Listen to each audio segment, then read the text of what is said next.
É com grande alegria que retornamos a esta tribuna para expor novamente o tema drogas. Fica a questão de que falar de drogas não é fácil. Falar de drogas não tem palavras bonitas. Infelizmente, falar de drogas é falar da realidade em que nós vivemos. Falar da realidade de Balneário Camboriú. Falar da realidade do estado de Santa Catarina. Falar da realidade do nosso país, do nosso planeta. Por isso, o grande objetivo desta exposição é transmitir o conhecimento e, através deste conhecimento, o consolo. Sim, o consolo também existe através da forma do conhecimento. Se eu adquiro o conhecimento, eu sou capaz de lidar com a problemática, ou pelo menos entendê-la para poder viver melhor. Mas nossa exposição tem por objetivo, além do conhecimento, trazer as ideias de como devemos nós, espíritas, nos portar diante de uma situação de um familiar que se passa usuário de droga. Por isso a exposição vem, de fundo, nos revelar como funciona a problemática das drogas sob o âmbito espiritual. Porque sob o âmbito do nosso dia a dia, temos condições de ver na televisão, nos jornais, em qualquer meio de comunicação, o que se passa na temática da droga. Mas a doutrina espírita vem, de fundo, nos esclarecer que a problemática das drogas não está somente na nossa visão, na visão que nós estamos vendo, que nos importa. Ela vem trazer para nós a revelação da problemática das drogas fora deste mundo que vivemos. A problemática das drogas está presente também no mundo espiritual. Por isso, com esse conhecimento a mais que temos, podemos ser nós espíritas melhores portadores da bondade em lidar com um viciado ou com uma família de um viciado. Por isso, essa exposição vem de fundo, com o conhecimento, nos ajudar a lidar com a problemática da droga. Dividimos nossa exposição, em primeira parte, no conhecimento das drogas em si, superficial, mas básico, para depois entrarmos na problemática das drogas sob o âmbito espiritual e, por fim, fazermos o tratamento sobre a ótica familiar. Essas três divisões se unem para fazer um todo, para que nós tenhamos condições de lidar, trazer a palavra para passar para o próximo, para aquela família ao nosso lado que tem um filho drogado. E aí entra um parênteses inicial para nós fazermos que o preconceito não deve existir na temática droga. Conhecendo nós alguém de uma família que mora ao nosso lado que tem um filho drogado, não devemos ser preconceituosos. Devemos ser amáveis, bondosos, caridosos, e com os conhecimentos que vamos obter hoje, devemos mais ainda informá-los. Informá-los de tudo que já conhecemos, para que aquela mãe e aquele pai que tem um filho drogado possa, de uma maneira ou de outra, se sentir melhor consolado. E esse é o grande objetivo dessa exposição.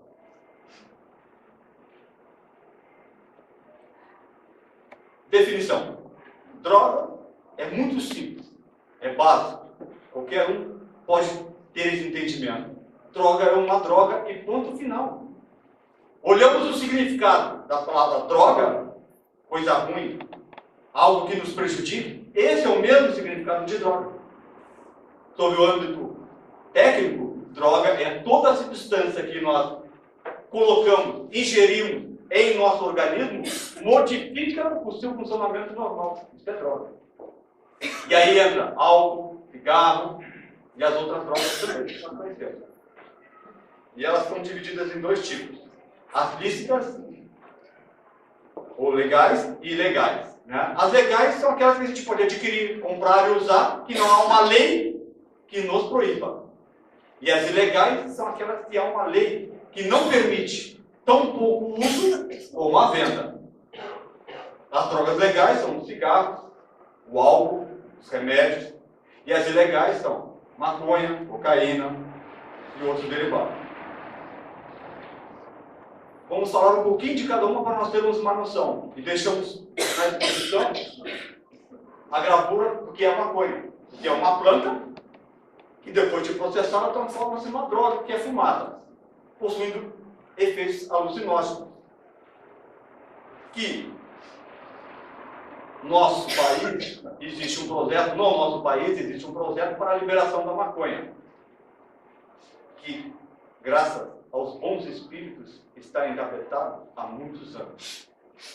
Esperamos que a espiritualidade possa continuar mantendo essa gaveta fechada por muito tempo, porque é um absurdo liberar um quesito droga, no caso da maconha, e esperar que isso vá resolver a problemática. Quando, se pegarmos a televisão, o jornal, rádio, qualquer meio de comunicação e vermos os tipos de crimes que há no nosso país, ou mesmo em Balneário Camboriú, veremos que todos eles estão, quase todos, na sua maioria, estão ligados às drogas. E aí não só a maconha, também o álcool. Então, esse projeto tem que permanecer fechado. Cocaína. Temos ali as folhas de cocaína e a cocaína refinada. Lembramos que a cocaína, ela é milenar.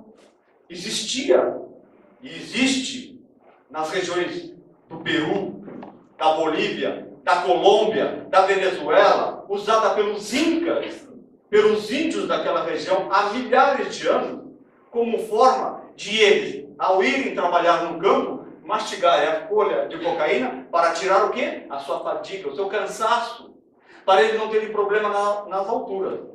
Mas aí o homem, na sua, vamos dizer assim, maldade, descobriu que naquela folha existia uma substância que poderia ser alucinógena.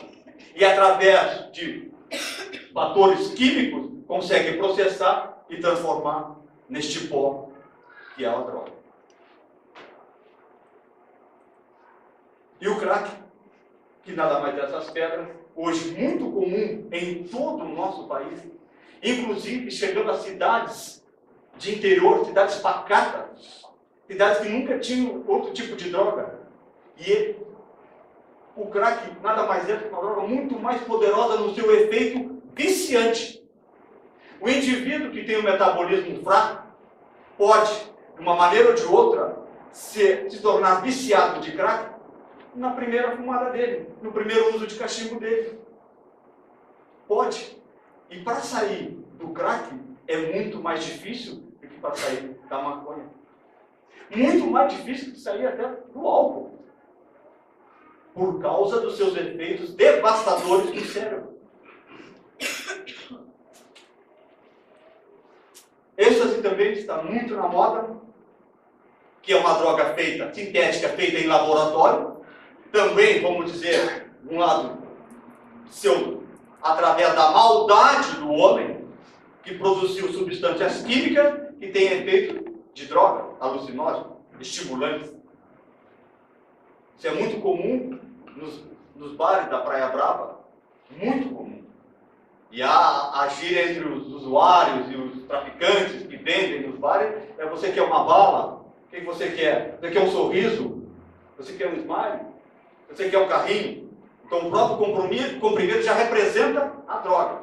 E essa gíria é feita para que facilite a venda para o viciado. Efeitos. Os principais efeitos causados pelas drogas são mudanças de humor, alucinações, delírios, pupilas dilatadas. Pupila dilatada.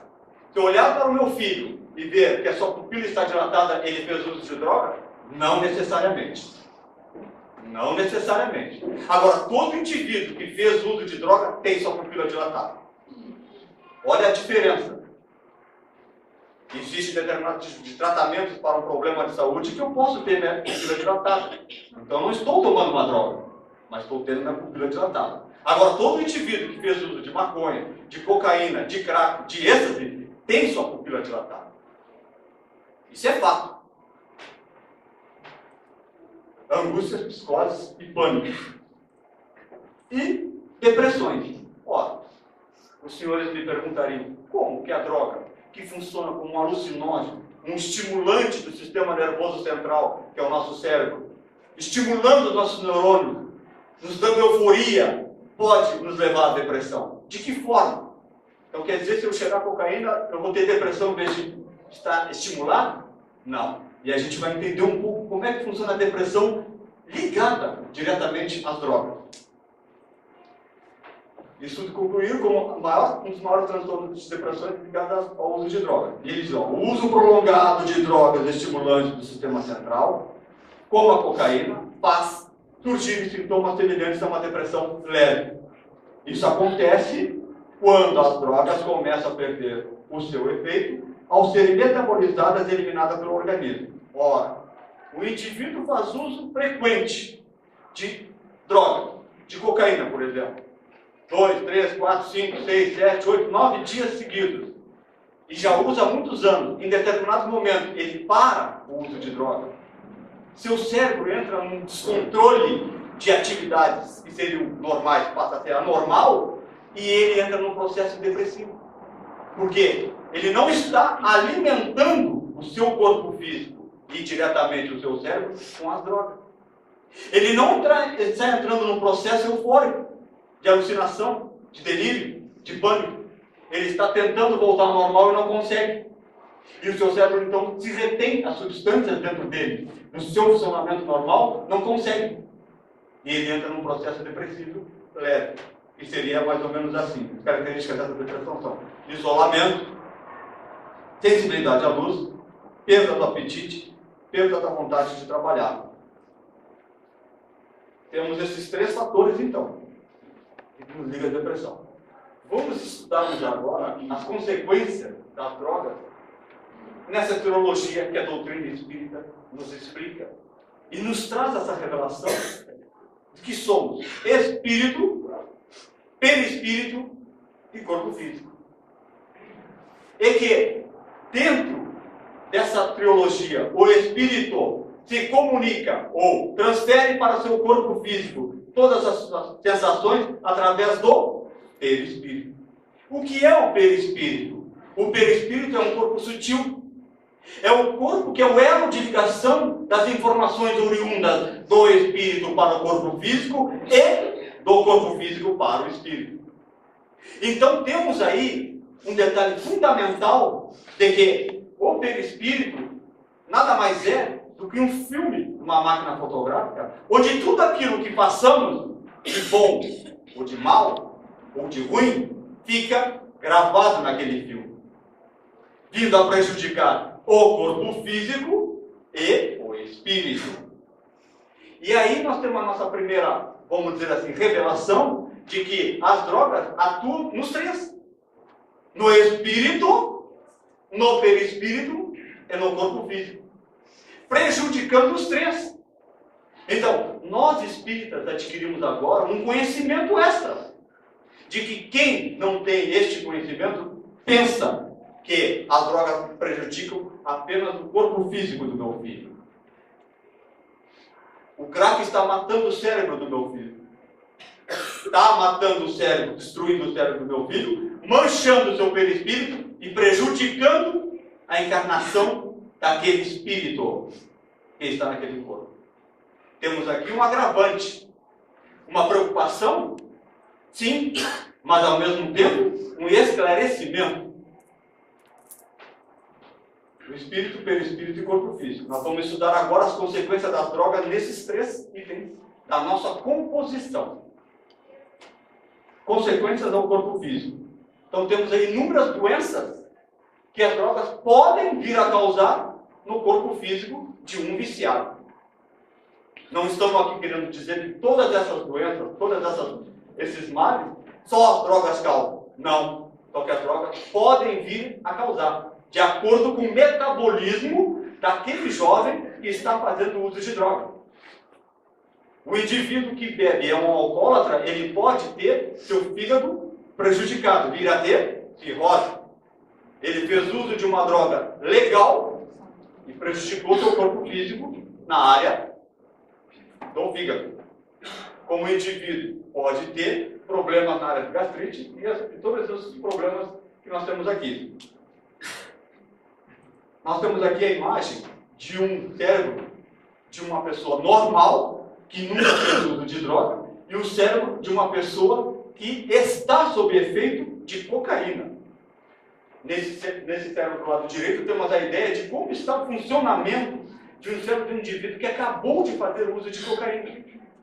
Então, nós podemos perceber que a cocaína, como todas as drogas, age no sistema nervoso central, que é o nosso cérebro, age diretamente nos neurônios, e os neurônios são as células responsáveis por tudo na nossa vida. Se pensarmos em andar, os neurônios se interligam, se comunicam através de descargas elétricas. Se pensarmos que estamos com fome, os neurônios se comunicam.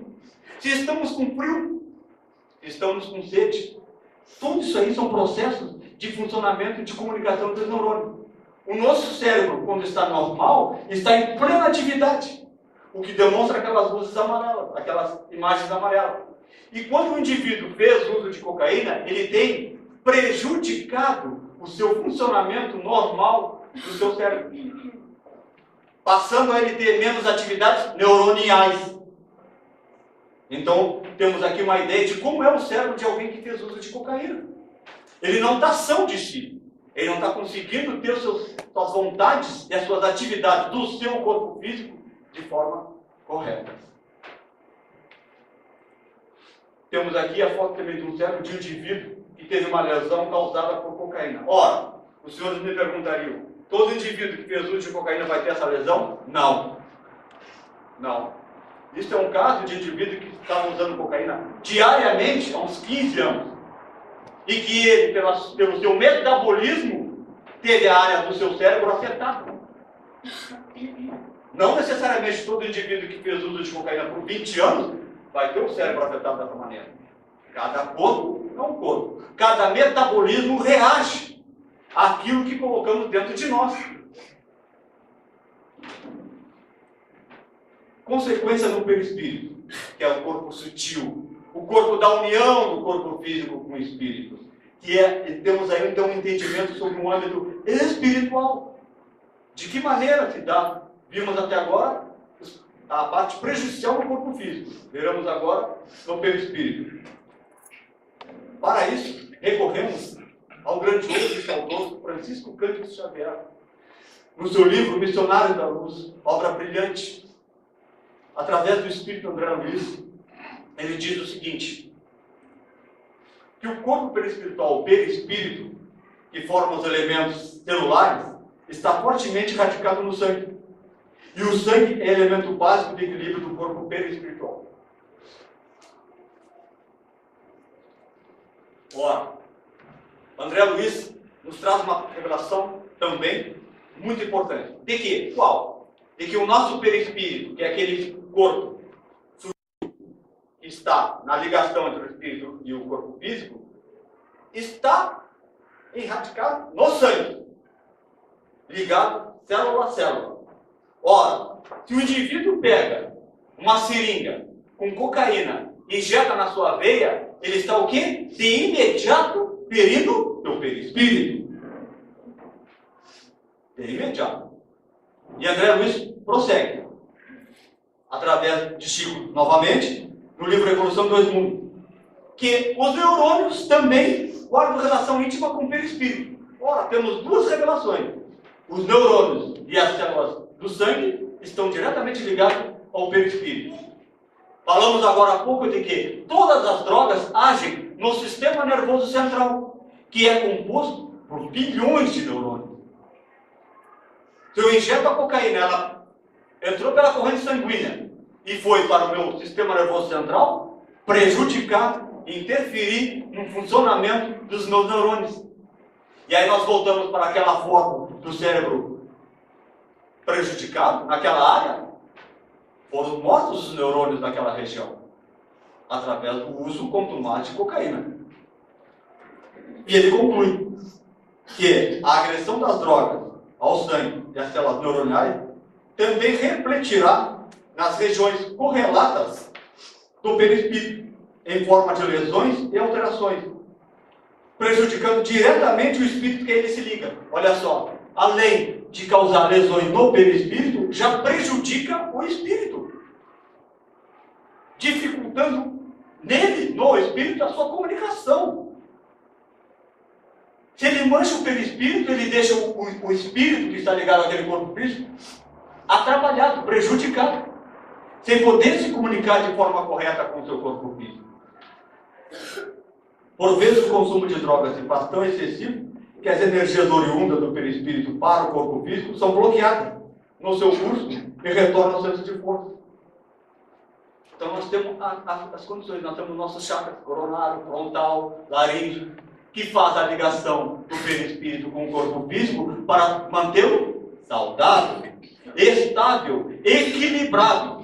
Quando o indivíduo faz uso de drogas, ele impede este equilíbrio, porque as drogas interferem na comunicação do perispírito com o corpo físico, fazendo com que o espírito que quer enviar para o corpo físico sua estabilidade, seu equilíbrio, através do perispírito, não consiga.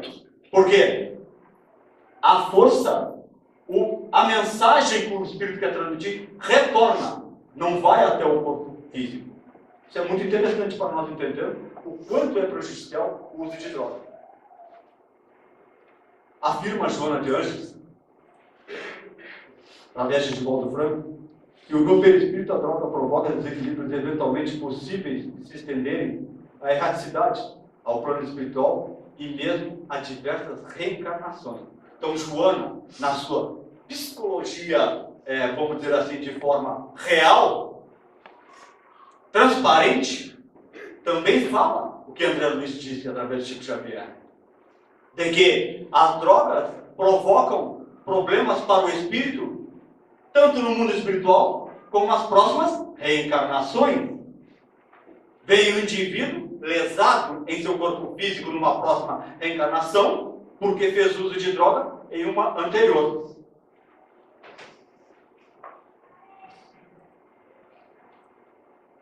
Joana continua, que a droga causa um desequilíbrio muito grande no perispírito e que ocorrências do passado, que a misericórdia divina fez ficar no esquecimento, voltam, ressurgem e vêm tumultuar ainda mais a vida do viciado e os seus familiares, complicando o seu comportamento.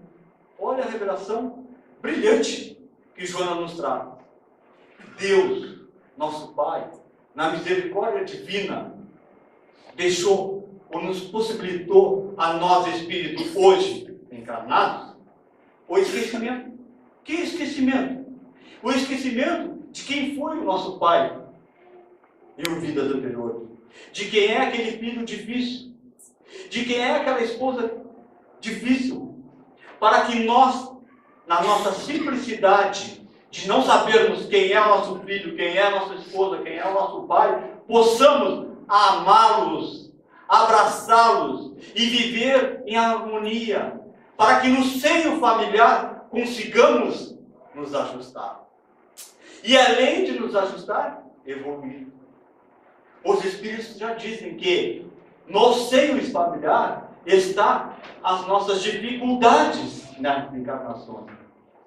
Está aqueles espíritos que prejudicamos em encarnações anteriores, que hoje viemos com a proposta de nos ajustar, nos acertarmos, para nos melhorarmos e nos perdoar.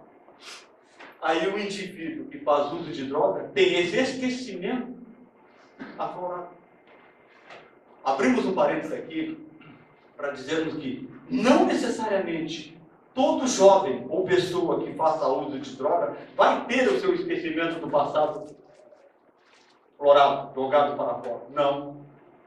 Terá isso o indivíduo que não tiver uma maturidade espiritual boa, que possa vir a ter esse esquecimento.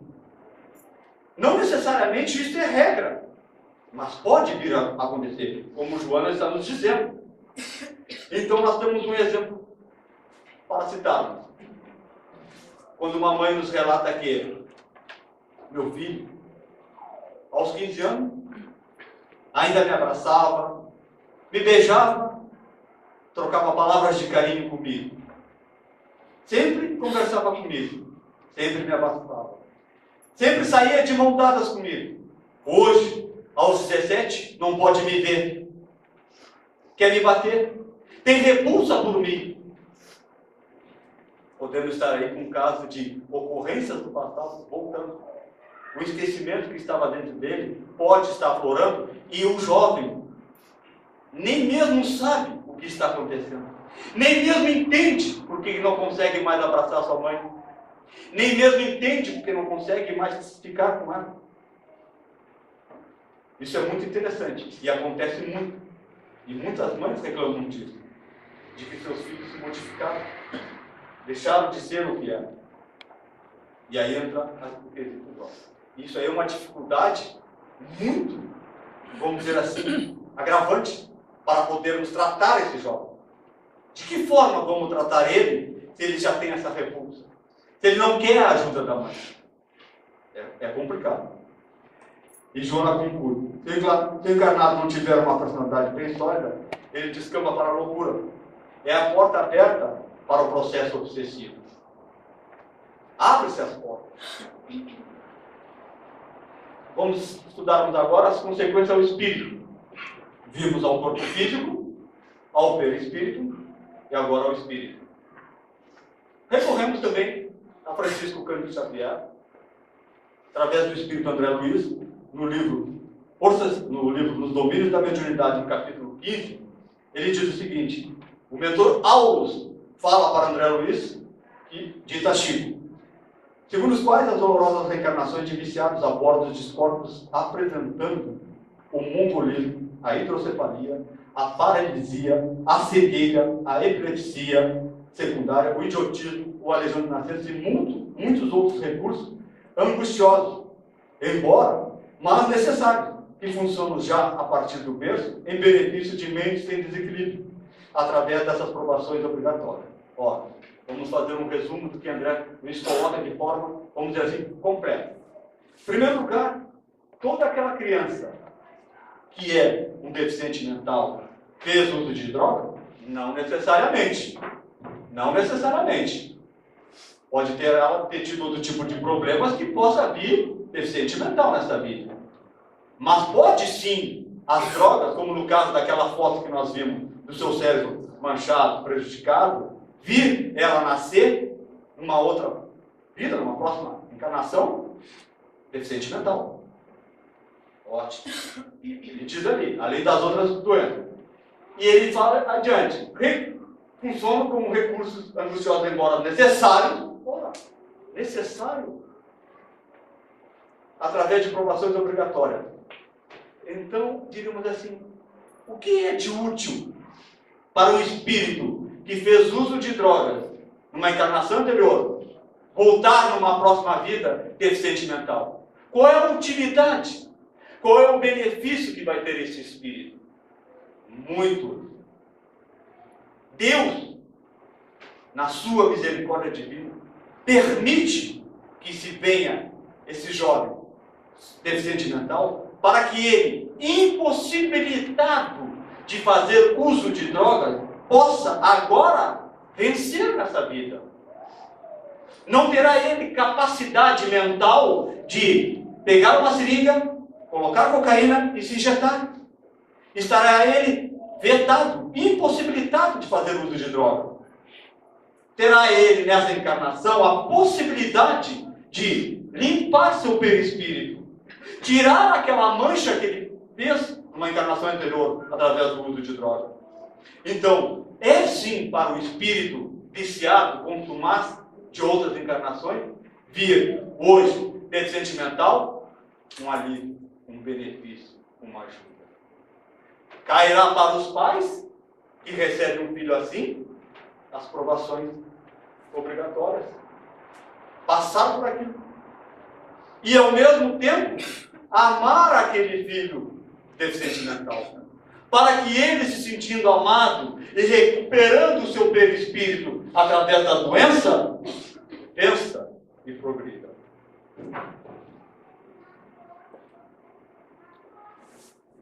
entramos agora em uma das questões mais difíceis e que nós espíritas temos que entender bem para podermos aceitar as dificuldades que há em se livrar com um jovem do uso de droga. E outra coisa, vamos abrir um parênteses. Se alguém vender para os senhores uma receita de que há como se livrar das drogas, não é assim não. É muito difícil. Não é tão fácil. Não existe receita mágica para que um jovem não venha usar droga. Não existe. Por ele ser um espírito único e ele ter uma palavrinha chamada livre-arbítrio, ele pode, sim, fazer uso de droga, independente de toda a educação moral, religiosa que ele tiver. Mesmo que ele caia num lar onde os pais são amorosos, religiosos, dedicados, pode esse espírito que já vem de várias encarnações fazendo uso de droga tropeçar novamente. E é o que nós estamos aprendendo. E aqui entra um fator, nós vamos aprender agora, que mostra a dificuldade que há para nós ajudarmos um viciado. Que é a ação dos espíritos inferiores junto aos viciados. E nós temos uma ideia de formalizar que nenhum viciado que esteja usando droga está sozinho. Ora, vocês me perguntariam, meu filho usa droga no quarto dele trancado sozinho. Pega a maconha dele, pega a cocaína dele e vai cheirar no seu quarto sozinho. Está ele sozinho? Não está. E aí, é muito fácil para nós entendermos que ele não está sozinho. Imagina os senhores a quantidade de jovens hoje que nós estamos viciados. E dentro em breve, além, desencarnarão. Permanecerão eles com as mesmas vontades que têm agora. A doutrina espírita nos explica e nos fala que nós somos, no mundo espiritual, temos as mesmas vontades que temos quando no corpo físico. Por exemplo, eu, Carlos Monteiro, adoro um doce. Quando desencarnar, vou para onde? Uma confeitaria. Ficar ali por perto ali. Olhar um quintinho, uma queijadinha, né? Então, aquele jovem que passou 20 anos da sua vida usando drogas, quando ele desencarnar, ele vai perder a vontade de usar droga? Não vai. Vai permanecer no mundo espiritual com a vontade de usar droga. Então, aí ele vai o quê? Ser um espírito inferior ao lado de um encarnado usando droga. E nós vamos entender direitinho como isso funciona. Recorremos a Joana. E ela começa com uma pergunta. E depois, como resolver esse desejo de consumir, tendo em conta que o perispírito não manipula objetos materiais? Desencarnei, não consigo, através da matéria sutil do perispírito, pegar um livro, pegar a seringa. E ela continua. Como resolver o problema de querer injetar-se? Quem já está no plano espiritual e mantém a vontade, a necessidade aparente do fazer. As mãos do seu corpo espiritual não retêm a matéria, não conseguem pegar a seringa. Assim, há uma procura telepática aos encarnados, que tem esse hábito. Básico. Joana nos coloca no nível do pensamento. Se eu, como espírito desencarnado, estou com vontade de fazer uso de droga, o que eu vou me ligar, se aqui no mundo espiritual não tem? Eu vou me ligar àquela casa, lá em Balneário Camboriú, onde tem um jovem fazendo uso de droga, sozinho, em um quarto. E como que eu me ligo a ele? Através dos níveis vibratórios do pensamento. Se o indivíduo está fazendo uso de cocaína no seu quarto sozinho, ele está o quê? Vibrando na onda do uso de droga. Se ele está vibrando na onda do uso de droga, ele está o quê? Atraindo espíritos desencarnados que querem fazer uso de droga. E isso funciona como uma atração. Como o espírito precisará vincular-se à mente de um viciado, de início para transmitir seus anseios de consumo da droga, posteriormente para saciar sua necessidade, valendo-se para tal do recurso da vampirização das emanações tóxicas impregnadas no perispírito do viciado ou da inalação dessas mesmas emanações quando a droga estiver sendo consumida. Tudo no nosso planeta vibra. Tem emanações. Nós não temos o olho de ver que esse livro está vibrando. E que ele tem uma emanação na sua volta. A mesma coisa, o jovem, quando coloca uma carreira de cocaína aqui, essa cocaína, invisível aos nossos olhos, está com uma emanação. E esse espírito desencarnado, que quer fazer o uso de droga, se utiliza essa emanação. Então vejam, senhores, que esse fator dos espíritos inferiores junto aos nossos jovens é grave. E aí nós paramos para pensar e analisamos que quantos jovens a gente ouve falar na televisão, no rádio, qualquer lugar que seja, que desencarnaram por uso de drogas, ou não. E hoje nós aprendemos que eles vão permanecer com a mesma vontade. E que terão possibilidades, como espírito desencarnado, de usar droga. Por quê? O que se mais tem é jovens usando droga. E nunca esse jovem, volta a dizer para o senhor, vai estar sozinho. Aí entra a dificuldade de ajudarmos aquele jovem. Além de ele poder ter os seus amigos encarnados que contribuem para usar droga, aos desencarnados. E ela continua, e agora através de Emmanuel, né? O viciado, ao alimentar o vício dessas entidades que a ele se apegam, para usufruir das mesmas inalações inebriantes, através de um processo de simbiose em níveis vibratórios, coleta em seu prejuízo as impregnações políticas maléficas dessas entidades. Olha que interessante. Deixando o viciado enfermiço, triste, grosseiro e infeliz, preso à vontade de entidades inferiores, sem o domínio da consciência dos seus verdadeiros desejos. Emmanuel nos relata de forma brilhante, nos explicando que quando o espírito inferior quer fazer uso de droga e se vincula ao jovem encarnado, em Balneário Camboriú, fazendo uso de droga, ele transmite para aquele jovem o que é esse espírito. Suas fraquezas, suas tristezas, passando o jovem que era alegre a ficar triste, doente. E quando na verdade essas sensações não é dele. Essas sensações são oriundas do espírito que está junto com ele. Ora, ouve-se as mães reclamar: meu filho está agressivo, e nunca foi, mesmo usando droga há muitos anos. Meu filho está sempre triste, grosseiro, e nunca foi. Emmanuel nos relata, perdendo ele, em algum caso, a sua consciência, passando a dirigi-lo à sua mente, o espírito companheiro de uso de droga. Sinais de alerta do uso de droga. Entramos agora numa parte mais, vamos dizer assim, familiar. Né? Então, os principais sinais, né? Rosto pálido, amigos novos que persistem não te identificar, segredos a respeito de dinheiro, desaparecimento de objetos de dinheiro, insônia, sinais de picada do prato.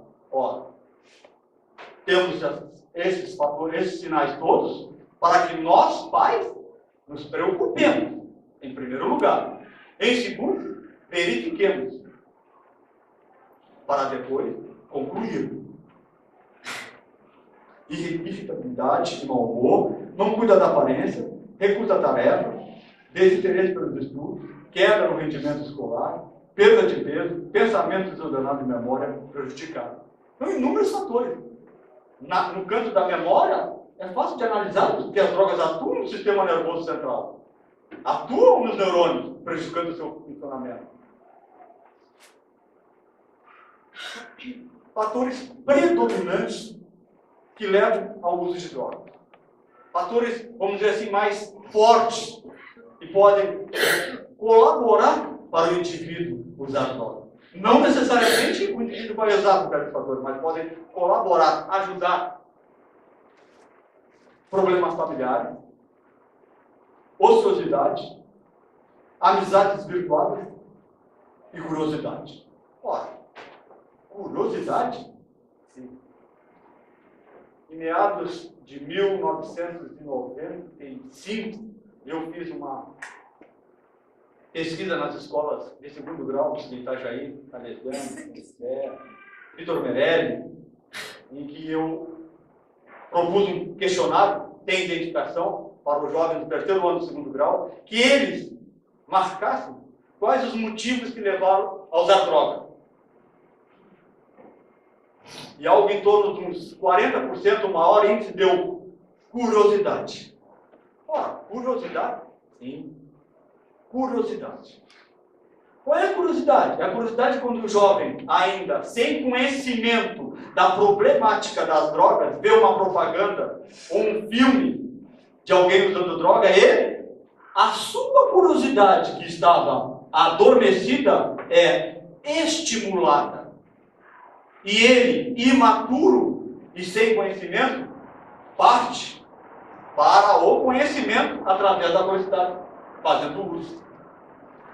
Então é muito interessante. Não necessariamente todos afirmaram por curiosidade, mas um grande percentual. E aí nós buscamos em Joana de Anjos o porquê da curiosidade.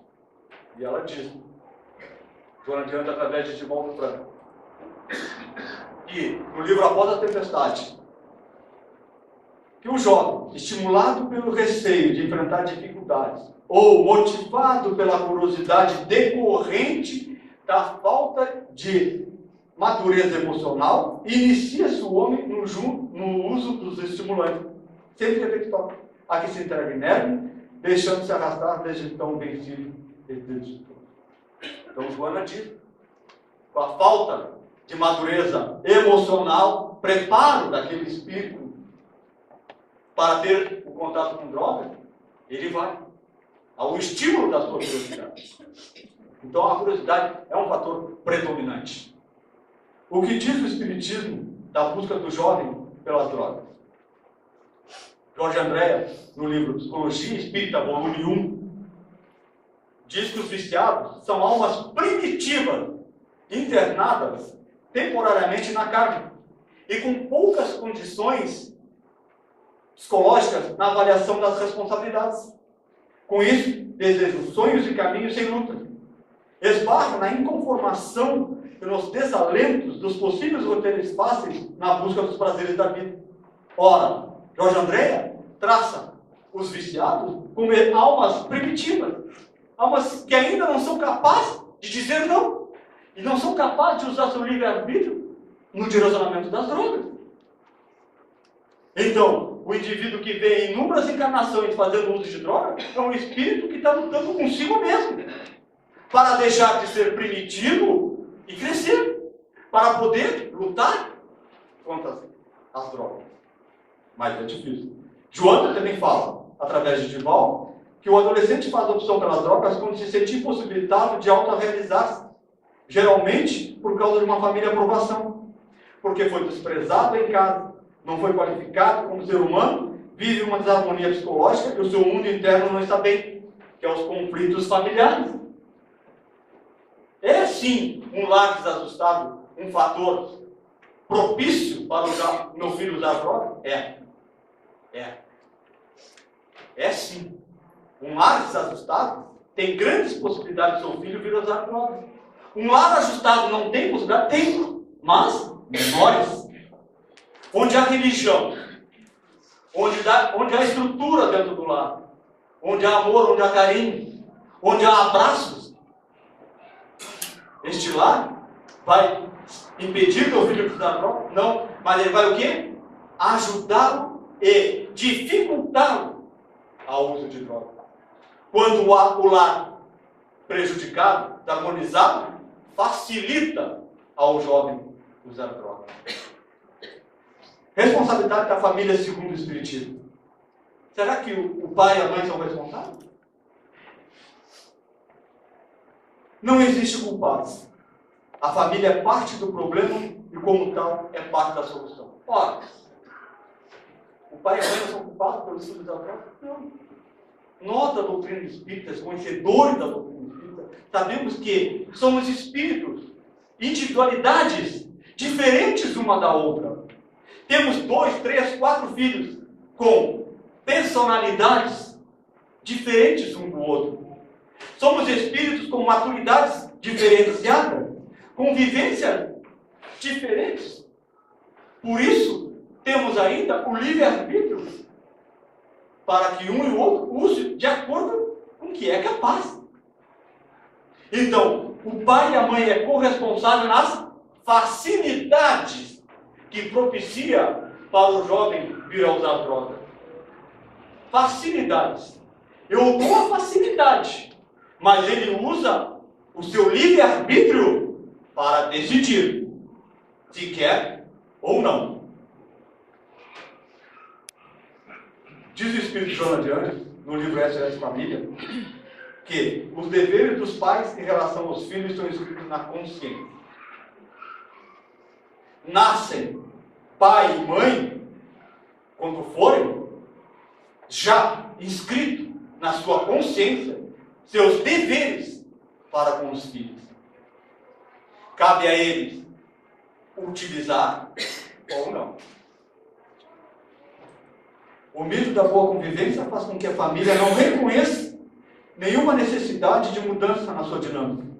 Culpa os colegas e traficantes, e a frase típica é: tudo começou depois que meu filho ficou amigo de fulano. O meio familiar exerce um papel importantíssimo na formação do indivíduo e no aprendizado da vida social.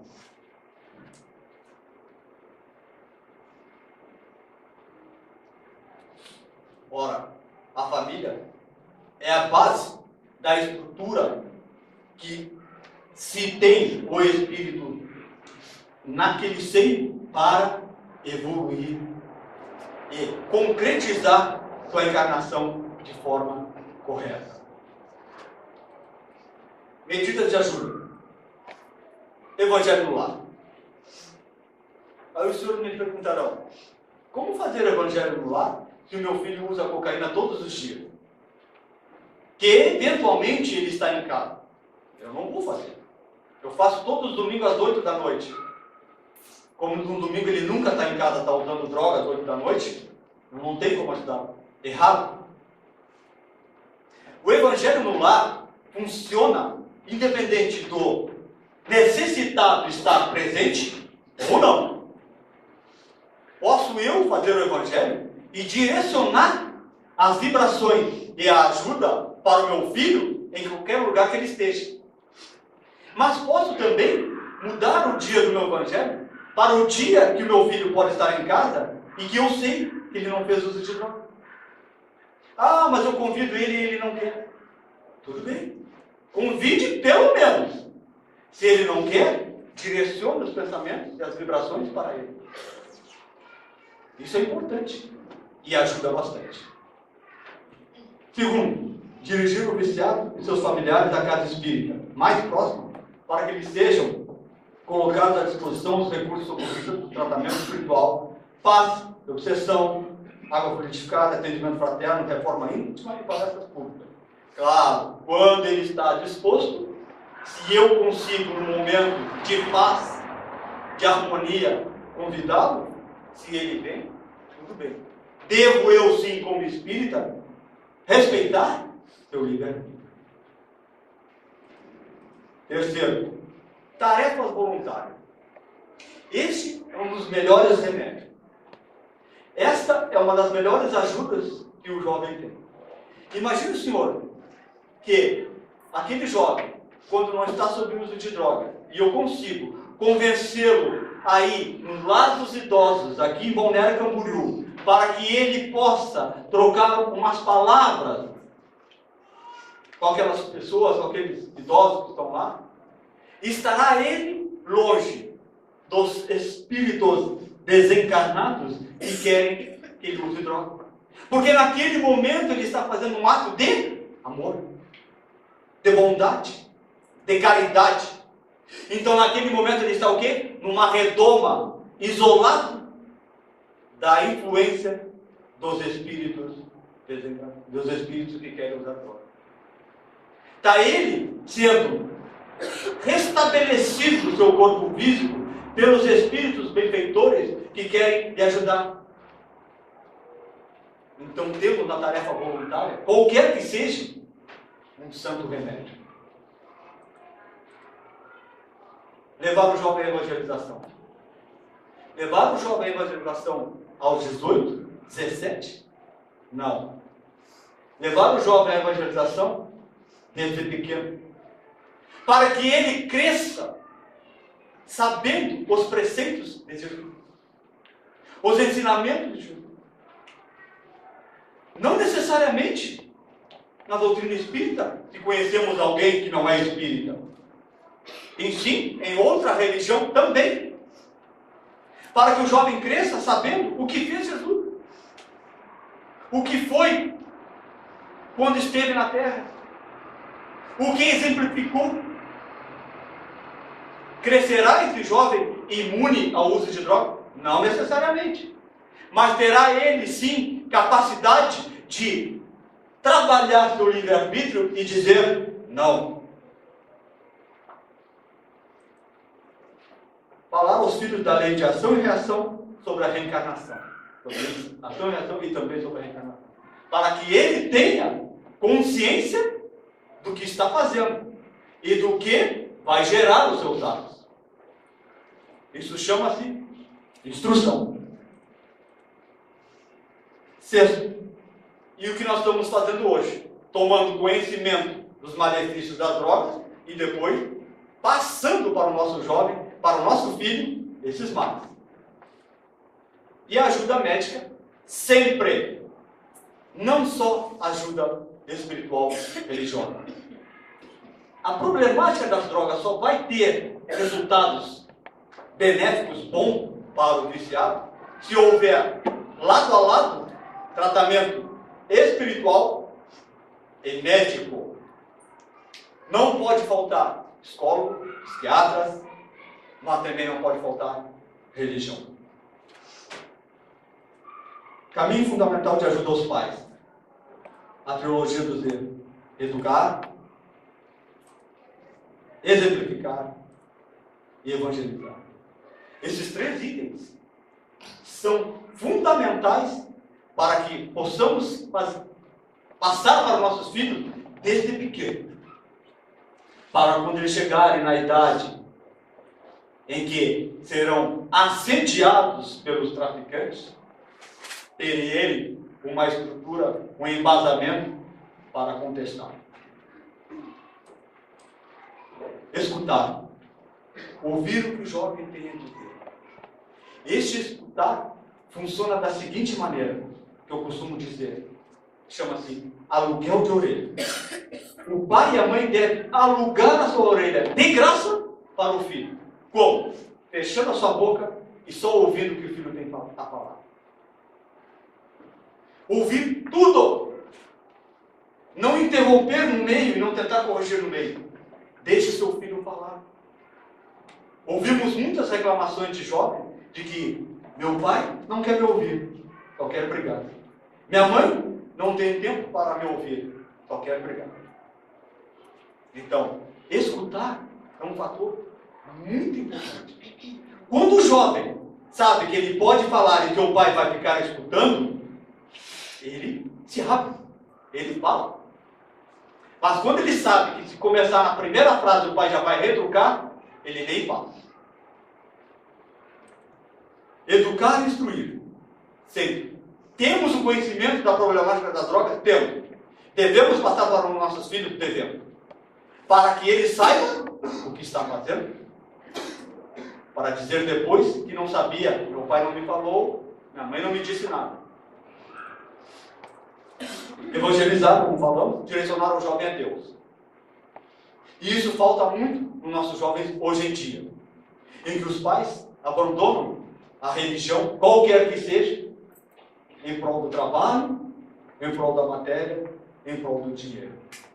Deixando o jovem jogado ao lado dos dois caminhos, termo espiritual e material, ao lado do material. Afeto, carinho, abraço, beijo, tudo isso faz parte de um processo da autoestima daquele jovem que está paralisado. Devemos ter esse contato físico com o nosso filho, para que ele possa sentir, através desse contato, que meu pai e minha mãe me amam. Não tem repulsa por mim. Isso é muito importante. E exemplificar. Posso eu beber todos os dias, às 6 da tarde, na minha casa, 2, 3, 4 cervejas, e depois querer falar para o meu filho que ele não deve beber? Não posso. Eu estou dando o exemplo ao contrário. O exemplo parte dos pais. E onde? Dentro de casa. Para que eu possa depois, mais tarde, negociar com meu filho e dizer para ele: eu bebia? Eu usava drogas? Tu viu algumas vezes dentro de casa eu bebendo, usando drogas? Porque ainda há pouco, uns dias atrás, ouvimos um conhecido dizer para seu pai: quem és tu para falar para eu não dirigir bêbado, embriagado? Se eu já te vi fazer inúmeras vezes. Então hoje os jovens já nascem mais, vamos dizer assim, preparados para essas coisas e nos enfrentam na temática do conhecimento. Como fazes e não queres que eu faça?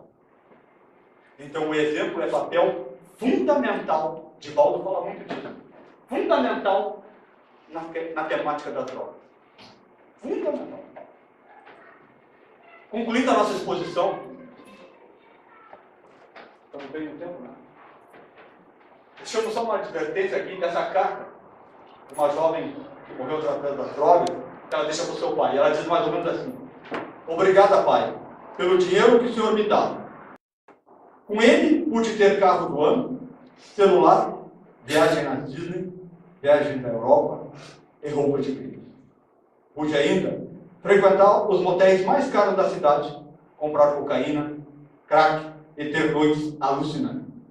Muito obrigada, papai.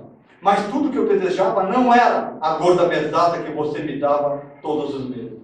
Nem mesmo uma vida de luxo. Eu simplesmente queria ouvir você dizer o quanto me amava. E se me amava. Deixamos aqui para os senhores, minha exposição, os livros utilizados nessa exposição, né? Sites para ajuda, para que possamos, de uma maneira ou de outra, ajudar. E volto a dizer, não sermos preconceituosos com a família de um viciado. Que o Mestre Jesus nos ilumine a todos nós, para que possamos ser portadores da ajuda ao próximo. Muito obrigado. Lembramos que essa palestra, como todas as de sábados e segundas-feiras, são gravadas e encontram-se disponíveis na biblioteca. Agradecemos ao Carlos pelos lembretes e a instrução, o conhecimento transmitido. E lembrando mais uma vez o ensinamento do Cristo, de que vale a pena sim nós investirmos na harmonia da nossa família. E que temos dentro da doutrina espírita uma bibliografia imensa para que a gente possa estudar e tentar se esforçar em aplicar.